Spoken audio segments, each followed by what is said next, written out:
Me to be grateful, but what have they done for me? And opposites of the table, gaslight to flip it around on me. I can change the future as the time pass, and press a peace, but still don't acknowledge. I'm convinced they're jealous of what I am. I don't consent to doubt, I'm just doubting. No. Hello and welcome to the David and Nino podcast. I'm your host, David. Hey, I'm Nino. And that was our artist, Arthur Dunn, with his latest hit, Grateful.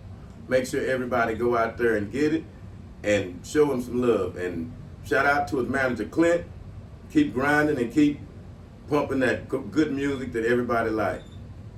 Let's get straight to what's going on today. Did the U.S. just prevent a nuclear catastrophe, or did they just light the fuse for the next world war? Today, we're diving into why did the U.S. strike Iran's nuclear facilities? Was it a bold move, or was it a reckless act of aggression? Stay locked in. We're going to get to the truth behind the headlines. Let's get caught up on what just happened. President Donald Trump authorized airstrikes on Iran's nuclear facilities. And it was a very coordinated effort by the United States involving various branches of the government and the Defense Department, as well as Space Command, as well as other departments within the armed services from the Army, Navy, and the Marines. And it was a success from all accounts. Now, what we want to find out, because everybody want to know, why did we do this in the first place? What was the reasoning behind the United States bombing Iran's nuclear facilities? I didn't even know. I know a lot of people is wondering, were we even in a conflict that had reached the levels of us going to war with them? Because it caught a lot of people off guard. And we had a lot of people calling in and wanting answers about this. And so me and Nino decided we need to talk about it because everybody want to know what was the reasoning behind that.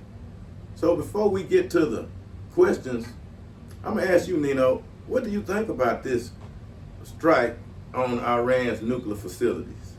I think it was a bold move because I think really that President Trump wanted to show that the United States stands alone from other countries as superior, where a lot of other countries probably would bow down to Iran or whatever. But I just think it was a bold move because Trump always likes to give indications that he's not going to be cowered down in nothing. So I think it was somewhat a bold move, and just let you know that if anything comes down towards the United States, and that's for any country, we're gonna come back and you're gonna be dealt with. So I think somewhat it was kind of like a bold move because I'm kind of like, as you said, I didn't really think it was even no confliction for that to even occur. So it was, but I firmly believe when Trump, like when he first got in, was like, when he first became president, he's gonna stick his chest out. So making sure that I think it was somewhat of a bold move. What you think, Dave? Well, we want to find out why we did that in the first place. What caused us to actually have to go bomb them without preparing the American public for something like this? What did Iran do to us? People will ask. Absolutely. Is it our business to go meddle in someone's affairs in their country so far away from our border? So do we have the right to do that? People is asking all of that. And we want to get to it and see what was the reason behind that, because the public have a right to know and everybody calling in with answers. So let's get right to it and see what everybody got to say about it. I mean, David, and I'm going to let you get back. I have talked to you vividly about it. It just always like us as the United States, we always got to be the big brother, like, don't we have enough going on amongst our own confines and amongst our country? But it looks like we always have to be the shoulder to lean on with other countries and other people, and other entities are having problems. It just seems to me, all right, well, I'm gonna run to the United States and let them get in it. And like we got the answers all the time. Yeah, well, that's what the United States do. We look after everybody else in the world, and we're gonna tell them how to run their affairs, or help them if they don't know how to do it. This military effort involved the B-2 stealth bomber dropping what they call bunker busting bombs, which we used for the very first time. And those planes that we used to drop those bombs cost, I believe, $2 billion a piece. This was a very expensive exercise. When you look at all that was done with the refueling in the air, according to the chairman of the Joint Chiefs, who issued a press conference today alongside the Secretary of Defense, and they talked about how it was a very coordinated effort, how this was something that was very strategic, and it was done by various different aircrafts and various different departments working together. They were very happy about the outcome, and actually issued warnings to anybody about the U.S. military might, on how excellent it operated in this theater, how the enemy did not even get off a shot. They never know what hit them. They said they ran diversions, and by the time they knew what was happening, it was all over with. But we know how capable our military is, and that is not what the question is. The question is, why did we do that in the first place? When they was in a conflict with somebody else. And that's why everybody's concerned of why did we get into this, and they got a lot of questions. So I just want to get to the questions, because I'm sure people have some questions that we all would like to get some answers to. So let's get started with the very first question. Comes from Barry out of Oklahoma City, and he says, was this bombing about national security or controlling oil and influence? Now, was this bombing about national security or controlling some country's assets? Well, let's look at Iran, for instance. Iran is rich in assets and oil, and they are a very strategic in a very strategic position in the region, next to Iraq and all these other countries over there in the Middle East. Now, did we do it to go after their oil? Is this what it's all about? And we know what happened in Iraq. After it was all said and done, Iraq had no weapons of mass destruction. There was no proof of it. Yet we went in there and we have the biggest embassy in the world in Iraq. So, what is the real reasoning behind this? Because we were told that we went into Iraq because they had WMD, weapons of mass destruction, and they didn't. We bombed Iran because they had nuclear facilities enriching uranium or whatever, so they bombed them. And so now, is this a prelude to something bigger? Are we after they all, or do we want more influence in the region? Which is a good question, because we have influence there with Iraq now, and we know there has always been a conflict with Iran. Now, Barry, I would say the answer to that is both. It's both. National security, because of the fact that the United States do not want anyone to have nuclear weapons unless the U.S. give them their approval. Basically, if the U.S. don't say you can have nuclear weapons, you're not going to have them. And they saying that because they don't trust people with nuclear weapons without their control over it. Now, by being a enemy of the United States, that sets them at odds with the United States about having nuclear weapons. That is a big sticking point right there, because we know what nuclear weapons can do. So they can always say national security when it comes to fighting an enemy that's trying to attain nuclear weapons. And also because of the strategic importance of Iran in that region, yes, it's about influence also. And when you talk about influence, the influence comes from the resources that give them their power, which is their oil. So yes, it is you're right on both there. It is about our national security and controlling their oil and influence in the region. Nino, what you think? Oh yeah. I also say that because I was gonna say too, cause like a lot of countries, like also Israel, and they're probably less of you would think they can't stand up to like Iraq and everything. So I was just gonna say I believe that I think it is probably a little bit of the national security too, with again the assistance in helping and aiding a country like Israel, because I think Israel and Iraq is kind of got some conflicts too, right? Well, that's who was in the conflict with Iran in the first place.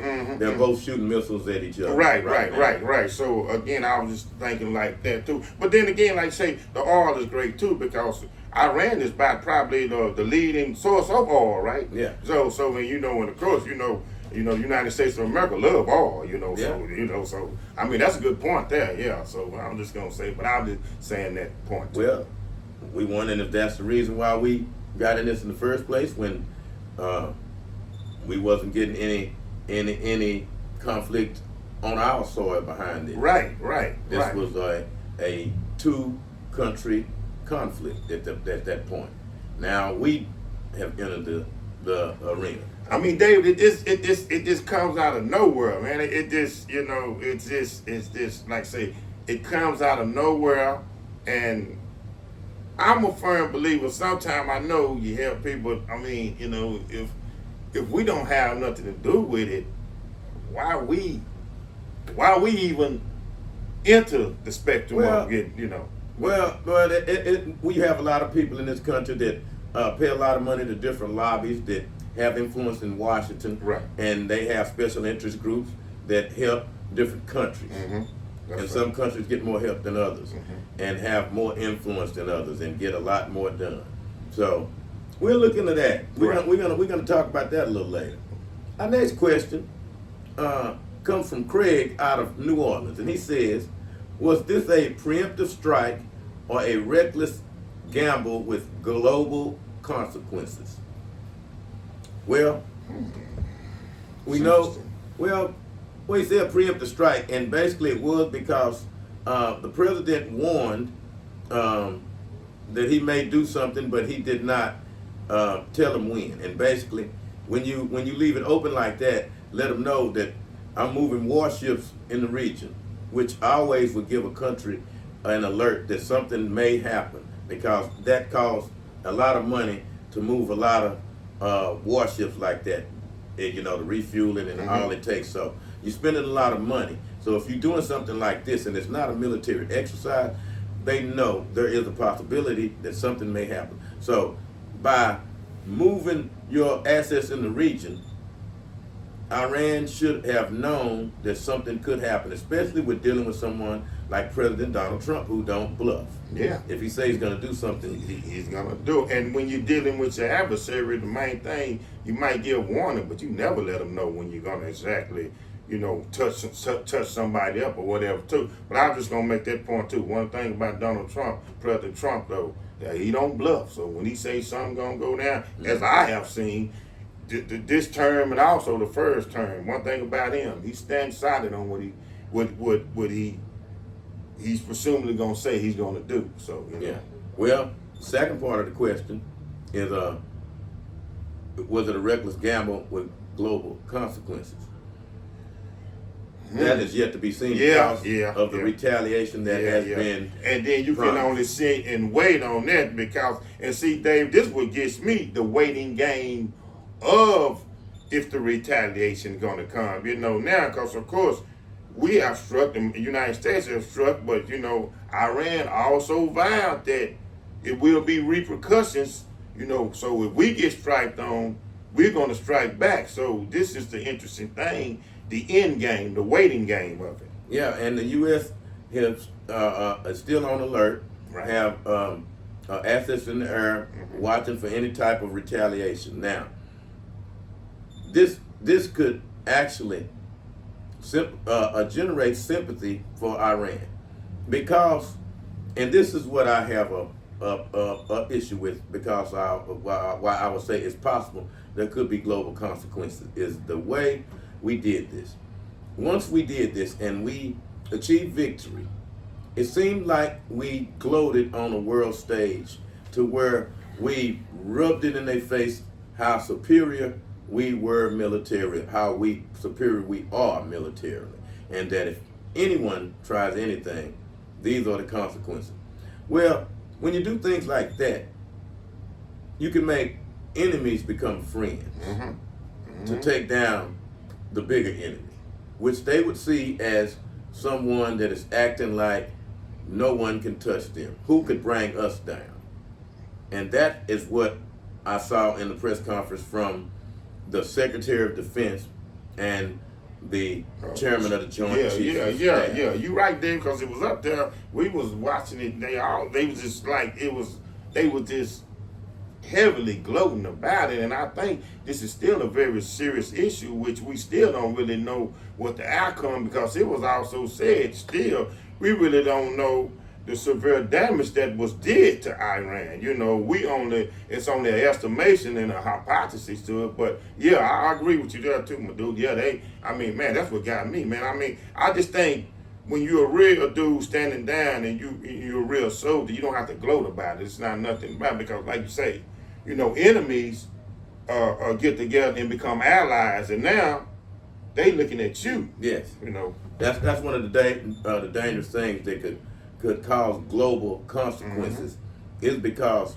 when enemies become allies and unite, you never know what's going to happen then, and you could be standing alone fighting against everybody. And that is one of the dangers of when you do something like this, and then you go on and brag and say, now y'all see what we can do. Don't nobody ever try to come up against us. There's a way you can show your power without hitting somebody over the head with it. And that could cause global consequences and unite people that normally wouldn't be sympathetic to Iran. I think you do it, David. You feel me. You ain't got to hear me. You feel me. Yes. So sometimes you have to win with class. That's absolutely. Our next question comes from Takara out of North Carolina, and she want to know if, do people of Iran deserve to be targets because of their government? And in war, you know, you want to hit your targets, but there's always the possibility you may miss and hit innocent civilians. And that is the danger of that. And no, the people don't deserve that of any country, because they may not go along with what's going on in their country and have no power or no say-so of it, and become innocent victims. And this is what happens in war. Now, we said that we hit the targets. They did not get off a shot. Now, they have not assessed all of the damage to all of the places that could have been hit besides the targets. We won't know that, and we probably will never know it, because who we will be getting the reporting from. Remember, whoever controls the media and all of this, they control on what you may see coming from a war zone. So we may not never know the true extent of who may have been injured in these attacks. And we know there was a lot of aircraft used. There was not only the B-52s, according to the chairman of Joint Chiefs, and me and Nino sat there and listened to the press conference. He used over 100 aircraft, and they was coming from all over. It was so complex, you'd have to listen to it. But it seemed like it was such a masterful plan that Iran had no chance. And that's how they glowed. They talked about the different diversion tactics, how they thought they was over here and they was over there. You had to listen to the press conference. And my hat's off to the military. They really showed that the U.S. is ready for any and all people that want to come against the United States. But the issue here now is that are the people, the innocent people, do they deserve this? Well, that's why I'm finna say, David, it's so disheartening to the family, the kids, and the wives, and all the people that doesn't have nothing to do with it, because they're gonna feel the brunt of this too. So it is sad, because like I say, this how it hit us without out the blue, it probably just hit them too, and it's this. Well, when you hit stuff like this, you knock out the electric grid, different things. Now you have people without lights, without water, different things like that, and they really suffering. No matter what they say, we hit these targets. A lot of these generators are tied to the grid that actually powers a country, and these countries now, when you hit them like that, you may take out their infrastructure grid to where the computers don't work, the basic things that you need to function as a country don't work. Glitches and total darkness and you're right. Yeah. So to your answer, Takara, no, the people do not deserve that, and that is one of the things why countries try not to go to war, especially the people of the country. I always look for their leaders to come up with a diplomatic solution so this will not happen. Nobody wants war on their own soil. Right. And when that happens, that's when you will see these types of things happening. And we have been fortunate enough that this type of stuff have not happened on this soil. And I can just only imagine what the people of a country go through when they're at war and someone is actually bombing them. Yes. So no one, the people are innocent and they don't deserve this. No. Thank you so much for your question. And our next question comes from Ebony out of Dallas. And Ebony want to know is, did America just delay Iran's nuclear program or guarantee they will finish it in secret? What you think, Nino? Do you think by us bombing that, do you think that guaranteed that they're never going to do that again? Nah, you can't guarantee nothing on that. Now, it could be a good chance, but I will say you can't never guarantee that. I will say mostly, now, this is my opinion, they would probably try to do it more in secretly now, because they didn't, like I say, they didn't know that the USA was going to actually do this. So now they probably got a wide open approach about everything now, especially when it comes to military strategic things. So I would say, myself, I think they would be more secretive. That's just me saying that. Yeah, and this last time I guess they thought they was secretive, having it deep inside the mountain. Now I see why the U.S. had to assist in this endeavor, because the U.S. had the only type of weapon that could actually get to those the nuclear facilities that was hidden deep inside the mountains or wherever, because we had to use bunker busting bombs to get to them. So, and being dropped by the B-52, they dropped them from such high altitude. And that's the ones 30,000 pounds in capacitated weight, I think. Yes. Yes. Yes. And so you can imagine the devastation that those bombs will cause. And so I can only feel for any country to get hit with that, especially the innocent people who we're talking about. The people who may not go along with anything that these people are doing that's causing to have conflict with other countries. Yes. So thank you so much for your question. I really appreciate it. And yes, I believe they're gonna actually go right back to it. As soon as just think about it. If somebody tell you can't have something, what you gonna do? You're gonna do your best to have it, especially if they keep trying to take it away from you. Right. Oh, nobody like to be told what to do. Yes. So for us to think that this will stop them from doing it, that would be very naive. This is gonna make them want to go at it more. Go back to the drawing board. Retool. Make them more determined. All you have to do is just put yourself in their shoes. If they did this to you, would that make you stop? Absolutely not. Absolutely not. Now, the next question comes from Candace out of Fort Worth, and she wants to know, what are the risks of retaliation? Well, basically, me and Nino talked about that today. Nino, you can go ahead and you can start this one, because We talked about how they don't have to come from Iran to get us. They already here. Oh no, because we have Iranians that's on the USA soil, and that's a quick fix if they can get, make communication with them and set up all kind of ways to set up kind of, bombs and you know about foreigners like that. They're also down with suicidal, so they can contact, because look at the Iranians that just be like in convenience stores and little businesses around, a lot of the cities. And I don't think it's no problem with them making communication, people like ISIS or whatever, and then set up and then just, put on a bomb suit or whatever, and it's go on a suicide mission, and then there's the destruction of a lot of people. With the witness, I already know that they're going to kill themselves, but then the mission is, killed and hurt more people in the United States with the retaliation. So that's the big thing that's getting me. I mean, the people that we have that's foreigners from other countries. Yes, and Candace, there is a big risk of retaliation. Right. You got to realize. Absolutely. If they did this to us, what would we do?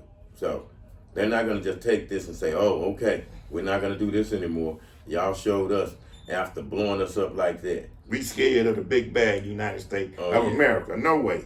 And that's why the president has already said everybody be aware. Mm-hmm. And they're also have the country on high alert because of the fact, and there is a big risk of retaliation because they said they was going to retaliate. So now I'm going to take them at their word because they said they are going to retaliate because we got into it. We did what we did to them. And they said that we had no right to do this because we was not in this conflict. So right. Everybody have to really be careful right now. I'm trying to tell you, I'm talking about on all kind of outings and events and gatherings and all. Just be very careful because I like David said, the retaliation I believe is coming. Yeah, and the U.S. Knows that. Our next question comes from Kayla out of New York City, and she want to know is how does this impact U.S. relations with our allies and also with our enemies? Now, we kind of talked about that a few minutes ago. It impacts our relationship with our ally, the ally we are helping. They love it because of what's going on. This is the only ally that is loving what's going on and that we are actually helping. Now, our enemies, now that is a different, and that is a whole different ball of wax now. Because now, this is how it impacts them. Because when you pick on somebody that's not your size, it makes everybody mad. It makes everybody mad. Absolutely. Even if they didn't like you in the first place, they don't like what just happened to you by this big bad wolf. And now they saying to themselves, oh, if he think he do that to them, he think he'll do that to us. Remember, once the giant don't have no more food, he gonna eat what's next to him. And that's what they saying. Well, after he eat them, they gonna come looking to eat us. So that impacts them on now. They may have to look at their alliances now and say for our mutual survival, we got to take out the big bad wolf at all costs. They may take crafty counsel behind the United States back because of our arrogance, our might, to where we think that no one could stop us. That if we tell them what to do, they're going to say, hey, we're going to be next. So there is a big, big impact on our enemies and also on our allies because they will also get to thinking that now they may start asking more of us. They want to use their power to get better trade deals with us, just like what's going on now. So whenever you show that you are all powerful, remember, you always have somebody that want to take you down. You can flex too hard, and then when you're flexing extremely, but then like you say, with the arrogance of it, you leaving you leaving, well, okay, the allies are cool with it, but then you leaving a little doubt in their head, but the enemy sure is, because now they like, okay, and then they'll see the other people that's alongside them, they're like, well, then we got to take out this big bully here, because, you're bullying with arrogance. Right. And Because I can take from my ally. mm-hmm. You see, there's no stopping it. Mm-hmm. There's no stopping it. It's almost like when they had to come up with a commission when they was talking about Lucky Luciano and all of that, when they had the two bosses going in. How you have to come to a consensus, because we're not gonna have one person just more dominant than everybody. Mm-hmm. Yeah. We're not gonna have that king that could turn on us. Yeah, sure, he's our ally now, but whenever he wants something, we feel obliged that we got to give it to him because of how powerful he is. Because he's an ally right now, but then he can turn into the enemy. Yes. So that it impacts them both, our allies and enemies. You have to really be careful now, because your friends may not be your friends. Right. Because now they looking at what we just did, and fear makes people come together to stop whatever brought that fear to them. So that's it is very, very, you're gonna have to walk a tightrope. That's why I just say, David, right now it's very, very shaky. It is. Shaky. I mean, to me, it's definitely no time for being too arrogant, cocky, and and like that. But man, it's very shaky now. It's just like the team, the football team, the basketball team, nobody could beat. Mm-hmm. Somebody want to take them down. Somebody want to take them down. People, they smile in your face. The home team, everybody, they grinning, but the ones away from you, they grin in your face, but they can't wait till you get knocked out. Can't wait. They can't wait. Can't wait. They don't care who do it. Can't wait. Banking on the day. Yes, banking on the day. Our next question comes from Charles from Atlanta, and Charles want to know is, what message does this send to other nations developing nuclear technology? Well, it shows me from the United States. I mean, first of all, it shows that the United States is up on their game, and they up with the technology. But again, it shows that we got a president, we got a leader, we got a country that will strike, and will strike without no hesitance. So I will say this: if you want to enter, the circle of you possibly have to battle against the United States, just be forewarned that we got a leader that won't have no problem with backing up what he say or pushing them buttons and come with it. Because a lot of time, I believe a lot of countries and a lot of leaders, they do this talk and they won't do nothing. They won't show, it won't end up with action. Actions speak louder than words. But Trump telling you, my actions is my action. I'm just not saying these words. I'm about that action. So if you want to deal with the United States, when it comes to this kind of problem, be forewarned that, it's going to go down. Yeah. It's going to go down. Yeah, well, I can tell you the message that he's sending to other nations that's trying to develop nuclear weapons. The message is, you better not do it. It's going to go down. And that's what the message is. It's going to go down. If we don't say you can have them, you can't have them. That's basically, right. If you don't have them now, you can't get them. No. And the ones that got them, if I don't like you having them, I'm finna take them from you or shut you down.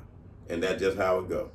The United States is not going to let any rogue nation that they call a rogue nation have anything that they don't want them to have, whether it's food, weapon, technology, or whatever. That's just what the United States policy is.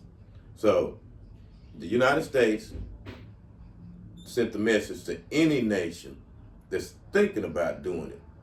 What will happen to them if they do? The deal with our president, this president, whether you like him or love him, he is dangerously honest. Yeah. Dangerously honest. Oh, yeah.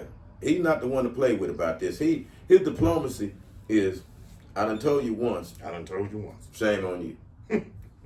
If I tell you twice and you do something, shame on me. Right. So now, I would say, don't nobody better get any nukes or even think about it now, unless they get approval from the United States. Our next question comes from Luther out of Chicago. And Luther want to know, are we protecting freedom, or are we undermining it with fear and firepower? Well, remember, the United States believe in peace through strength.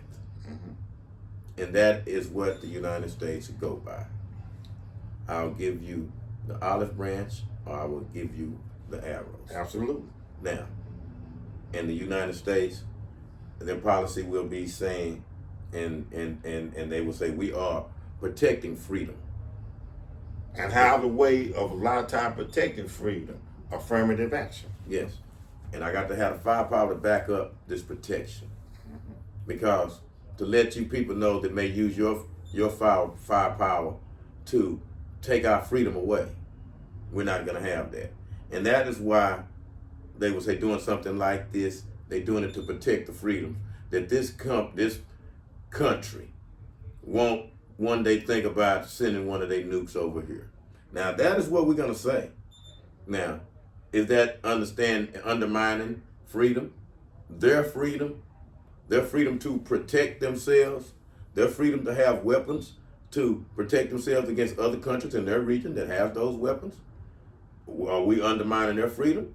You got to think about that. Right. When we tell them what they can have and what they can't have to protect themselves, and we 50,000 miles away from them, but yet we're going to tell them what y'all can have to protect yourselves over there.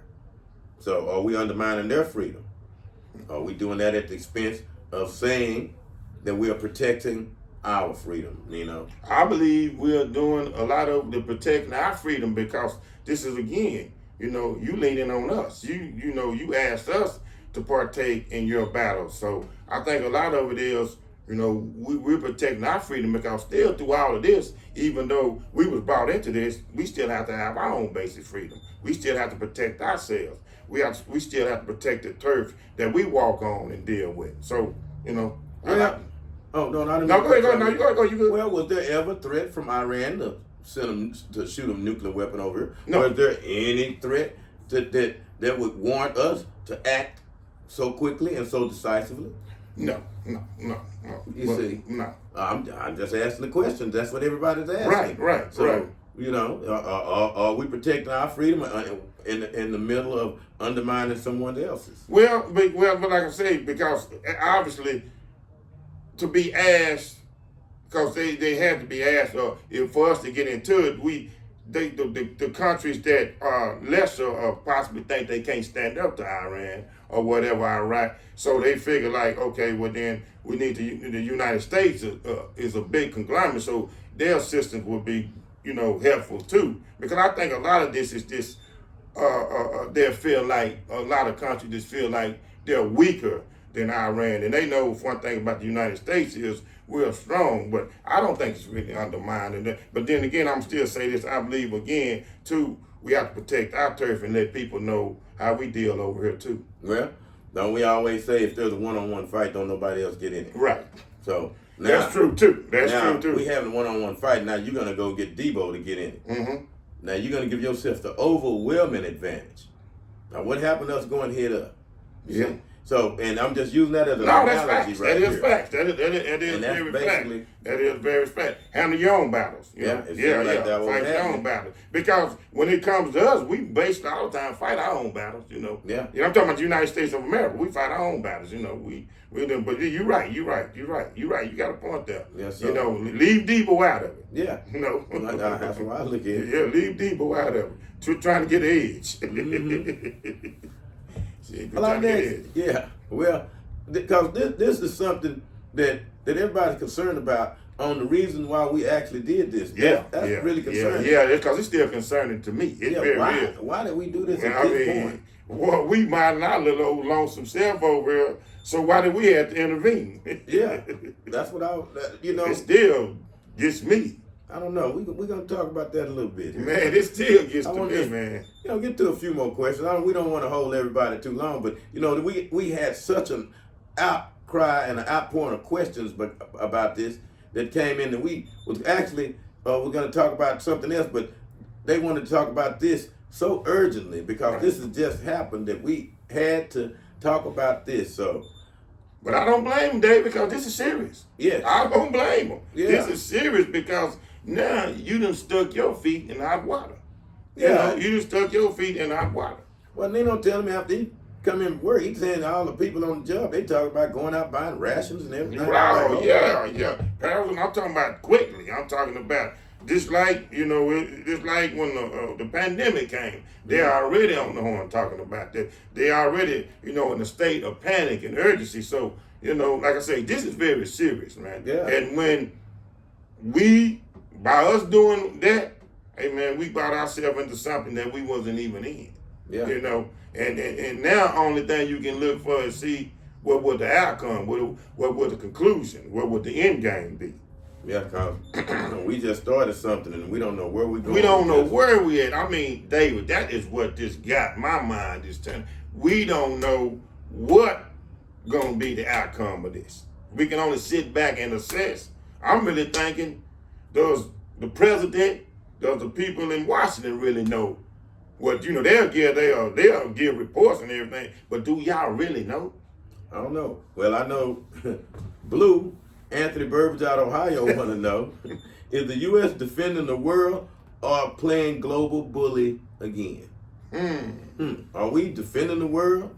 Or are we just letting the world know that we the biggest, baddest country in the world? I'm going to say this. How President Squawk, I'm going to put the latter. The global bully, the biggest, baddest, because this is how our president want to present himself anyway. I'm the biggest, baddest MF around this, you know. That's how he want to present himself. That's, and he has always said that from day one, from when his first term was running as president and winning, and also when he ran for president this time and won. He's the biggest, baddest going around, you know. You mess with me, you got to deal with consequences. Yeah. Well, and to be honest about this, it seemed like the U.S. was waiting on a chance to use these weapons to show people what they could do. Right. You know, you got to realize a lot of times when you buy so many weapons from a defense company, you spend $10 billion with this company, you spend $20 billion with this company, and you stockpiling all of these weapons. So get your money out of it. Yeah. It seems like they I've been waiting to see if this bunker busting bomb really works. I know we tested it, but we really never tested it in action. And now this looked like the perfect time for us to do this so we can show everybody that the bully is even stronger. What they say, David, practice is great, but not nothing like game action. Yeah. Let's see this thing work. Let's see this bomb, but it seems like, they just revel in the fact of how that bomb did this and that, and we did this. And I know, war is one of those things that there's nothing glamorous about it. Nothing at all. But it seems like nothing at all. The way he talked about it, it was like, it was a thing of beauty to them. And that's what was so disturbing, because that's the picture that they painted for the world after this. And it was a lot of destruction. It seemed like the tone should have been way, way down. Way down. So that gives the impression that we did this because we wanted everybody to know how bad we were. Yeah. How bad we were, and not to try the United States. I'm the big bad BA on this month. Hey, so, and then defending the world, how could we say we are defending the world? Was this a world problem at this point? No, it wasn't. It has not escalated to that. No. If you look at it, Russia has been at war with Ukraine for over 2 years, maybe longer. And had that became a world problem? See, so you got to look at when you call yourself defending the world. I'm going to stop something that could be a world problem. See, this was not a world problem. No. This was a show of force. And that's basically what this was. A show of force. A show of force to let everybody know what we could do if you come against us.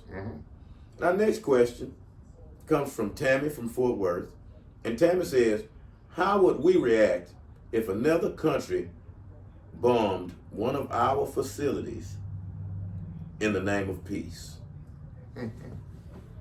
What you think, Nino? Ooh. How we find? How will we feel if all of a sudden Carswell Air Force Base is getting bombed, Fort Hood is getting bombed, and remember, like we said, they just targeted military facilities.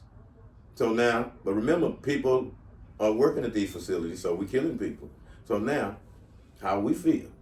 I didn't get bombed. The bombs didn't drop over in my neighborhood, but over there at Carswell, one of these Air Force bases, a bunch of people got killed and they got blown up. How will we feel? Instant retaliation. That's what everybody want to know. How will we react? I mean, let's talk about it. Yeah, I mean, I think the get back will be imminent with quickness. Real fast, but instant retaliation. I mean, the plan is going right in effect soon. That would happen because, like I say, I know this government, this guy that runs this now and everything, so it'll be instant retaliation. I believe without any doubt, it will be quickly retaliation when it comes to it. Because, now you done started it, now I'm going to finish it. Well, and that's how I say you have to put yourself in their shoes when something like this happens. Now, if someone were to bomb in your own backyard, you wouldn't like it not one bit. Absolutely. Not one bit. And especially if they're trying to say all of this was done for peace. Like we're going to say. To keep the world safe, we had to bomb your facilities. And you're supposed to understand that, and you had better not retaliate. And that is exactly what we did. So how do we think they should feel? Like they're going to retaliate. Exactly. And that's how we would feel. Absolutely. We would not like it one bit. You didn't hit me in my eye, so what I'm finna do? I'm finna hit you in your eye. I'm telling you. That's just how anybody would think. Anybody. Our next question comes from Brandy out of Arlington, Texas. Mm-hmm. And Brandy would like to know was diplomacy exhausted or was it ignored? Mm-hmm. Did we try hard enough to settle this without going to war? Or did we just say, hey, forget about that and go straight to war? Now, remember, I know President Trump did reach out to him and tell him that, hey, y'all need to calm down over there and come to your senses. He did tell the Iranian leader that they needed to come to their senses. Now, according to Donald Trump, I already asked you, so, I done as much as I'm going to do. I'm not going to beg you. I already told you. Yeah. So, they ignored his warning. Right. When he told them that they needed to come to his senses, that was his way of letting them know that this is your last chance. Because after that, we're finna go to war. I communicated with you. I gave you an option. I gave you options. And see, that's what I just been say. It's not like President Trump didn't say, hey man, chill out with that, man. Y'all need to, calm down a little bit. Let's try to work through this. But I'm not gonna constantly beg you. I'm not gonna babysit you. This is not what I do. I done gave you an ultimatum. I done gave you a warning. I have summoned you, chill out, and then so now, if you don't chill out, then well, it was definitely ignored by Iran. Oh yes. Because when he told you to calm down and y'all need to reconsider what's going on, you should have known that then that something was going to happen. And when the warships started heading to the area, at that point, all the diplomacy was exhausted. The time for talk had ended because you ignored the president when he told you that something would happen if you guys did not cease fire. David, it's like this. People can't handle the truth when you tell them the truth, Yeah. And people ain't bluffing though. No. I know you done got bluffed out a lot by Iran, with your leaders and your presidents and, your Ayatollahs, but, people ain't bluffing. No. And Charmaine out of Fort Worth want to know is could this spark World War III or stop one? Now, by doing something like this, was that a deterrent to anybody that was thinking about using nuclear weapons in any conflict to never to do it? Or because of what we did, could that spark everybody coming together to start World War III, Nino? That could spark. I'm gonna say kind of both of them, but I'm gonna say first that could spark World War III because I'm just saying it happened because again, it's the part about you came at me, so I'm gonna come back at you. Point blank, you came at me, and then the part about you came at me, I'm gonna come back with you, but you wasn't even in it. You know, you was an outsider. You was on the outside looking in. So that point could be. I mean, I think it could spark World War III. Well, I want to point out something that normally happens in times of war. When war happens, one of the main things is the propaganda. Mm-hmm. Now, one of the things that could really turn this against the United States is if Iran show pictures of kids, innocent civilians that were hit by this attack. And that would generate so much international sympathy for them that would turn the tide of this and could spark what we talked about earlier. Mm-hmm. Enemies becoming allies. At the United States. Yes, Right. because of what firepower that was used here. I believe from what the chairman of Joint Chiefs said, and along with what the Secretary of Defense said in a press conference today, Nina, I believe they went overboard with this. They did not have to use that much force. That, to me, was almost like when they, what was that Desert Storm, when they did that overwhelming first night of all of that carpet bombing, Mm-hmm. where they just shock and awe. That was not needed. I don't believe. Now, again, we won't know until we see the damages Right. that was done, because you heard in the press conference, they used a lot of aircraft. A lot Yeah. of targets was hit. And you can't tell me that we hit everything and did not miss not one. So once that come out, because you will see that on these different stations, if that happens, that is one of the things that could bring forth this World War III. If you see that innocent people were killed by the big bully when they had no business there in the first place, see? It could give the United States a black eye, the aftermath of this bloodbath, because you know I imagine it's a lot of blood. But you're right, and that's a great point, David. You show because days are coming, probably weeks, we're gonna really see the severity of the damage that was done. But man, you're right, and I'm just thinking about that now.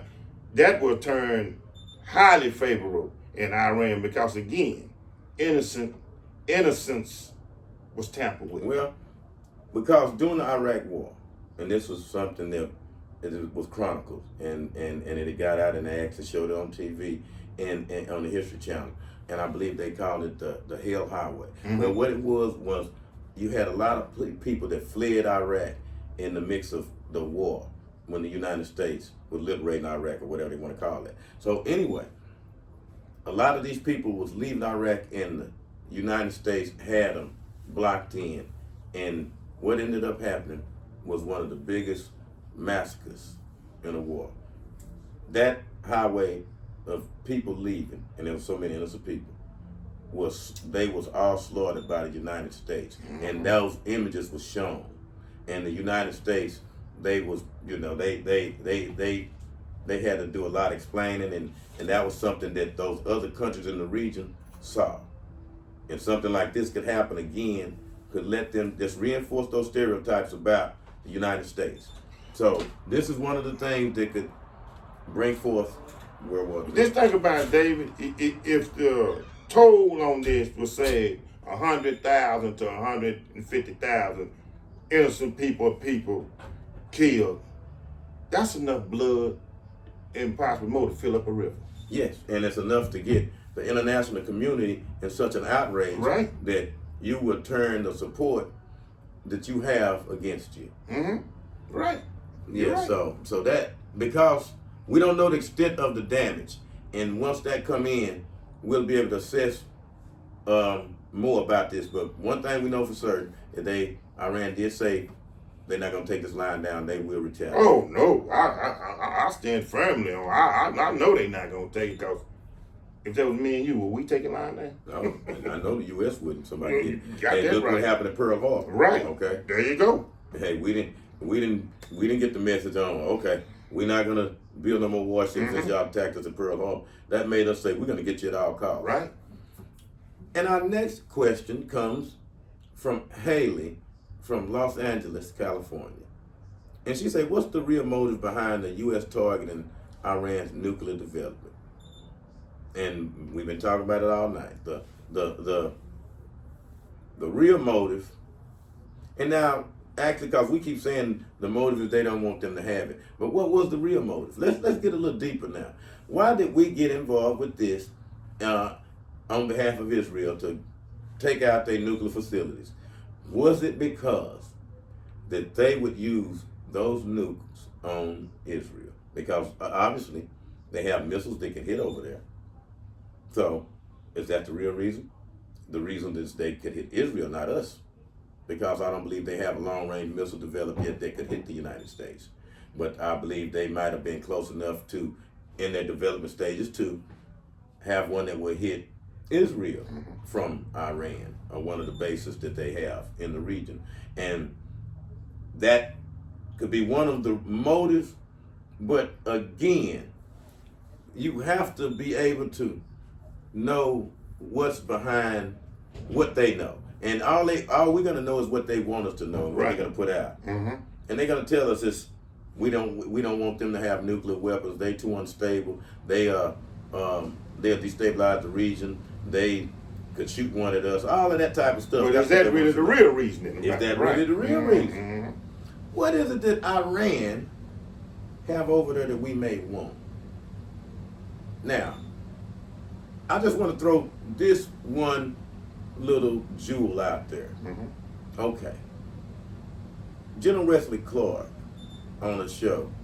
Well, I actually seen this on the internet, and he said he was in the Pentagon. This is after he had retired. He was active in the government, but I believe he at one time was heavyweight in the Joint Chiefs and made his national security one of the presidents. Anyway, he was in there, and this was during the time that we went to war with Iraq. And he said that he was in the Pentagon, and one of the generals called him in there and said, hey, man, I got to tell you something, we're going to war with Iraq. And he said, what? We're going to war with Iraq? Why? Did we find something out? He said, no. He said, they don't have WMD? No. He said, what are we doing it for? He said, I don't know. I just got the order to say, hey, we going. We're going to Iraq. We're going to war. And the public was told we're going to war for WMDs. Well, years later, they're talking over there on one of the shows that people had, did their investigations. And one of the things that came up was that Iraq, their people was doing a lot of digging for artifacts and stuff. And they had come across the Tomb of Gilgamesh, who could also be known as Nimrod of the Bible. And 2 days later, we invaded Iraq. And one of the first things that happened was our people went over there and took control of the excavation, took the artifacts of Gilgamesh, and all the stuff that had to do with that. That was one of the very first things they did. That was one of and when you look at it, that happened right after they discovered this, and the U.S. went to war right afterwards. And one of the first things was that they went and got control of this. Now, I said all that to say this. We never know what the underlying reasoning behind going to war in that region of the world, because that region of the world was the beginning of biblical. That's what I was going to say. Was it the Holy Land or something like that? Yes, over that area. I was finna ask you that. That's Yeah, what you Iran, finished. Turkey, Iraq, all I of just these wanted to areas finish. I was over going to there. ask you that. Was it, Yes. was it some way kind of like the Holy Land or something Yes, like that? There's so many artifacts in that area, and the government knows about it. So it's rich with resources, riches, artifacts, historical things that's needed that they won't tell us about. So you got to keep that in mind whenever we go to war. One of the reasons, they're not going to really never tell you the one reason, because some of the reasons they'll let you know they're going for oil, but then I've heard a lot of times they looking for something called dark matter, but let's not get all into that. That a vein of this type of stuff is more valuable than oil. So, and a lot of these resources in these areas over there, so they're not going to tell us these things. So, we will never ever truly know the real motive behind when our government goes to war. We're going to only know what they tell us. Mm-hmm. Good question. Our next question comes from Keisha from Dallas, and she would like to know: Are we fighting terrorism, or are we creating tomorrow's enemies today? So I want to know: Are we fighting terrorism when we go over there and we do something like what we did, something like bomb someone's facility, or what we did when we say that you have a terrorist cell in your country and we go after? So, are we fighting terrorism, or are we creating tomorrow's enemies today? One thing I can tell you is you sure can't create an enemy when you do something like this. I was just going to say. You could go ahead, Nina. No, I was just going to say, I was taking number 2. You created an enemy because we have been saying it the whole podcast, David. If Iran can just sit back and say, listen, this was between me and Israel and all these Middle East countries. United States, you wasn't even in this. Not that you only got into it, you got into it and then you caused severe damage. So, come on, man, you have an enemy that you done created, possibly a monster. Right, because you done created possibly a monster. Yeah, they like, look, I could have whooped them without you. Why y'all into this? Why did you? We could tip the scale on any conflict, right. And it's again, none of your business. Basically, it's none of your business. But we're gonna always say that's our ally, Mm-hmm. and that's one of the things that. But now, let's look at this part of it right now. While we just saying that, okay, our allies in something. Do that mean we get into it? What do your parents tell you? Your friends get into something? Do you go get into their conflicts all the time? We don't teach that. No, we don't teach that, especially when it's a fair fight. Because a lot of times it backfires anyway. Yeah. So we actually go against our principles when we step into a conflict that's not ours. You know how they say stay out of other folks' business. Right. So you get in other folks' business. And then now you done made it a fight that's not fair. Right. It's one-sided now. Right. So now, do you think those other people in the region like that? Do you think those people over in Saudi Arabia and all of these people, places like that, even though in your face they smiling? Oh, you can't trust that. No. Because they don't like seeing what you're doing. Like, now you think you can come run our whole region over here. Mm-hmm. They're not going to go for that. And when you do stuff like that, you create tomorrow's enemies today. You create the little kids that they're going to have to live through their parents being bombed over there. These images are going to be in their heads forever. And do you think they're going to like the United States for that? It was none of your business. I mean, I know we're allies, but, it was none of your business, And then you want to team up, like this. So, again, as you said, the other countries or the other people, they're going to figure like, man, the United States, we don't know about them. Yeah. Can we really trust them? Yeah. Yeah. It's just like on the street. You get out there in the fight, and all of a sudden you come out of nowhere and get into it. You wasn't in this. Mm-hmm. Now I'm gonna get you more than him. Mm-hmm. There you go. That's just there like how it is. I'm gonna get you more than him. I'm gonna get you more than him. Exactly. For doing what you did. Mm-hmm. And that's just how it is. Yeah, mind your weapon. That's what they would say. Right. And our next question comes from Brett in Fort Worth. And Brett want to know, was bombing Iran's nuclear facility an act of protection or provocation? And that's what we've been talking about the whole podcast. We're gonna say it was protection to keep us safe, to keep our freedom safe. Mm-hmm. We can't let a rogue nation, what they would call Iran, get nuclear weapons. We have to stop that at all costs. And that's what they're gonna say. They're gonna say it was a protection for us. But remember, it's a flip side to everything. When you hit somebody in the mouth, you don't provoke that person. Right. So something's going to happen. So the provocation, yes. They're going to look at it like that, and they will be Retaliation, well, they say it will be. And you can take it a step further. Not only hit somebody in the mouth, I might not hit you right back that day, but I never forgot. Yeah. And now you basically in the zone of looking over your shoulder, looking over your back all the time, because I might not hit you right. And see, David, that's what's getting me about it. We don't know. They done told you retaliation. We done did what we did, but Iran hasn't did nothing. Nothing. And it's coming. And see, that's what the unknown. How The to prepare for the unknown unknown. is make it fearful. Mhm. That's what's fearful. The unknown. They only have to be right one time. So we got to be on guard all the time. All the time. So you got to remember that. Once you use this as saying we're protecting our freedom, well, protecting our freedom just provoked someone who was not on the radar as our enemy at this point. At this point. But we understand who Iran is. But at this point, they were dealing with somebody else. Now you the invited drummer. Yeah, you want to poke the giant. When he, There you go. You want to poke the monster when the monster was messing with him. You know. Invitation of drama.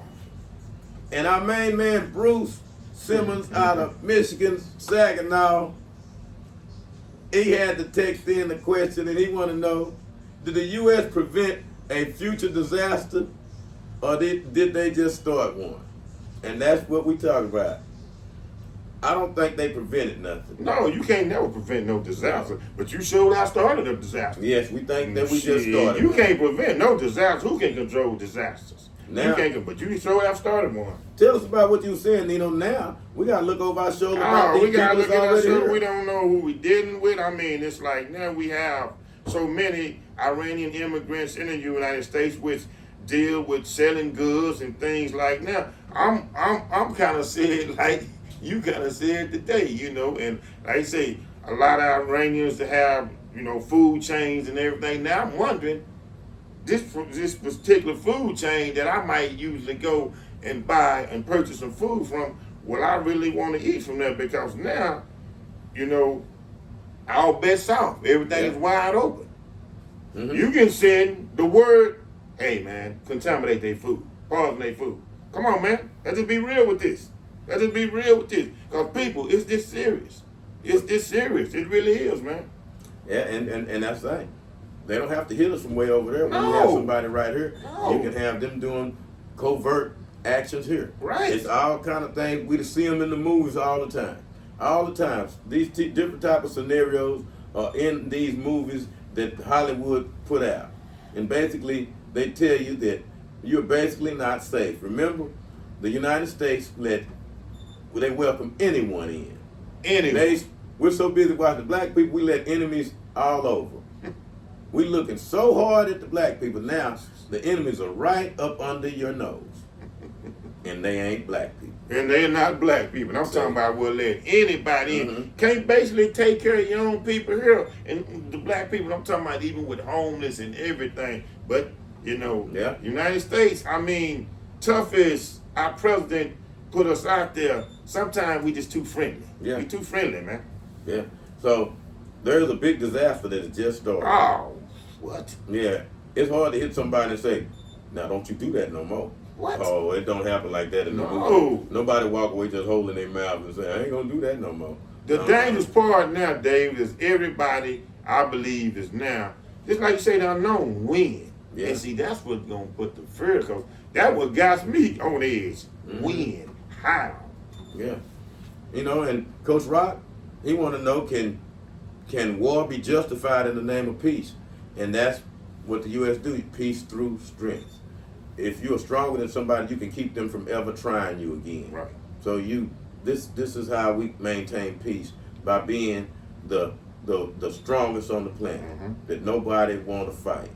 So that way you maintain peace. And this is how we justify it. We justify it by saying, see how much peace been in the world? That's why we got to build more weapons, to have everybody scared of us. And we dictate to them how we want them to live, how they should run their economy. And then we have peace, but only through strength. And that's letting whoever have an army knowing that if you go to war with me, you will lose. Right. and that is the United States motto. So yes, Coach Rock, war can be justified in the name of peace, especially when we have to show our dominance. And when we do that, it'd be a message to the rest of the world and anybody else that want to try us. And we keep peace through strength. And our next question comes from Mark from Dallas. And Mark want to know, did America strike a threat or violate, or was America strike a threat or a violation of another country's sovereignty? And you know, every country has their right to protect their country, to have their resources, to govern it as they see fit. But when someone goes over and destroys the infrastructure, That's a violation. it is definitely a violation. We would That's call a it a violation violation. if it happened to us. What? That's a violation, and that's a violation. Yeah. That's a big violation. It would be one to anybody. Even if we try to say that we did that because we needed to ensure that there would be peace in the region. When you violated that person's right to protect itself in a region that you are not a part of, and that is what's the issue here with those countries over there, saying that you are not even part of this conflict.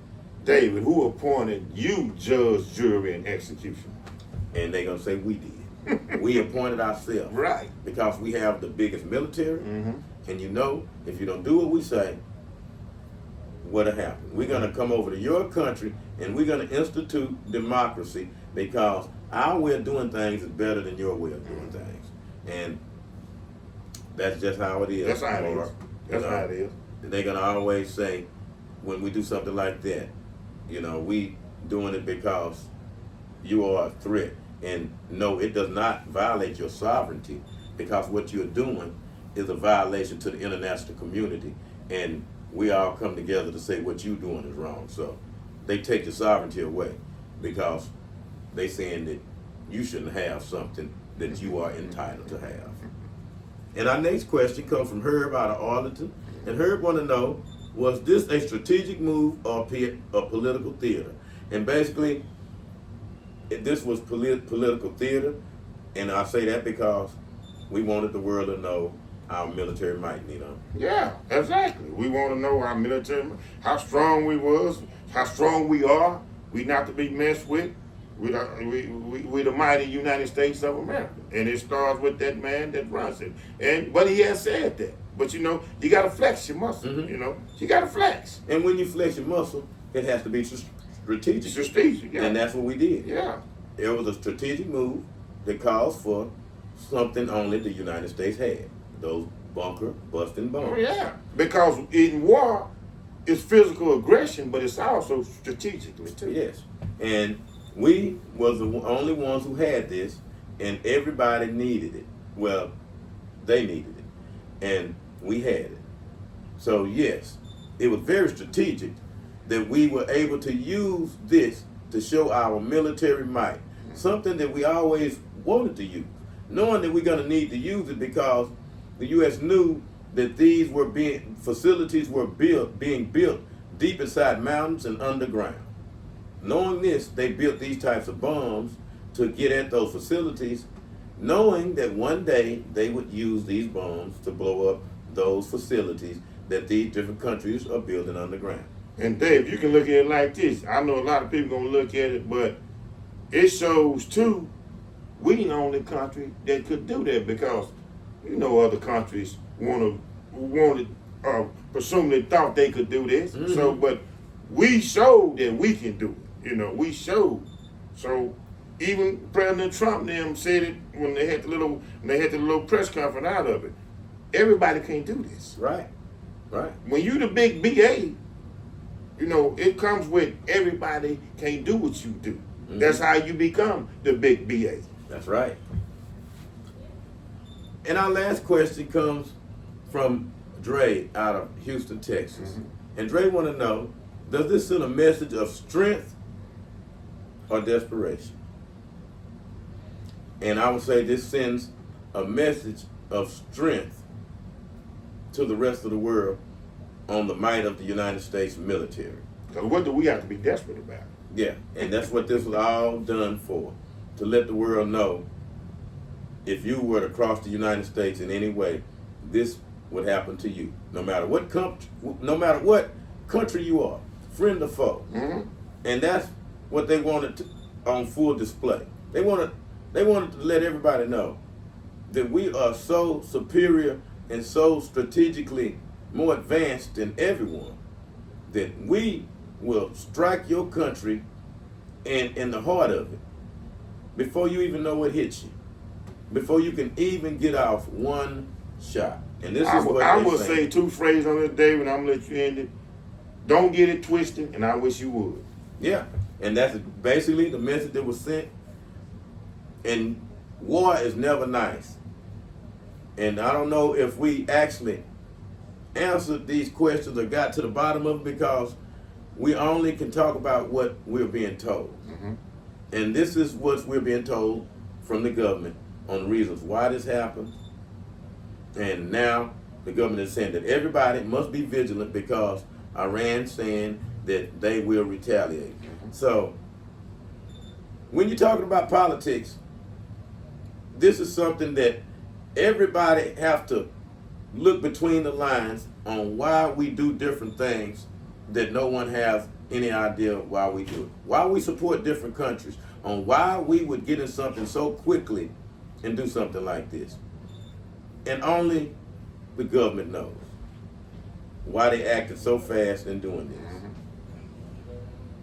This is David. Just Nino. Thank you for joining me. And tune in again to another episode of the David and Nino's podcast. God bless y'all.